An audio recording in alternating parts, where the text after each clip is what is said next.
Bonjour, je m'appelle Gramairie et bienvenue dans la capsule du futur simple et du futur antérieur. Dans cette capsule, les différentes utilisations de ces time modes seront abordées. Pour commencer, le futur simple sera le premier time mode exploré. La première utilisation du futur simple est quand une action aura lieu plus tard. Donc, si la ligne du temps est utilisée, la barre sera placée sur la droite de la ligne du temps. Ensuite, une flèche est tracée pour représenter l'action qui commence, mais sans savoir quand elle se terminera. Pour illustrer l'utilisation du futur simple, la phrase suivante sera lue. Une pluie d'étoiles filantes viendra sous peu. Cette phrase signifie que des étoiles filantes passent. Oh, bien les voilà! Comme vous avez pu le voir, les étoiles filantes sont passées après que j'ai récité la phrase. Et cela était la première utilisation du futur simple. Passons à la deuxième utilisation qui est une action reconnue comme vraie. Sur la ligne du temps, cette action sera située à la droite puisque, même si c'est une action qui a déjà été faite auparavant, elle sera faite dans le futur.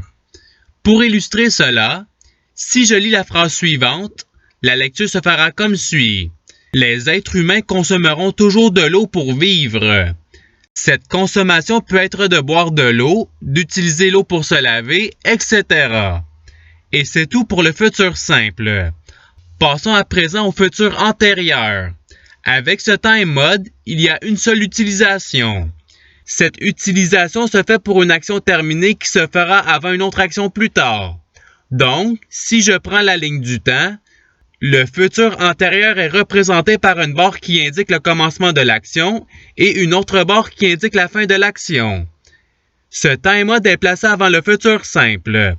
Pour illustrer le tout, si la lecture de la phrase suivante est faite, la lecture se fera comme suit. Quand j'aurai affiché une étoile rouge, j'afficherai un petit pentagone.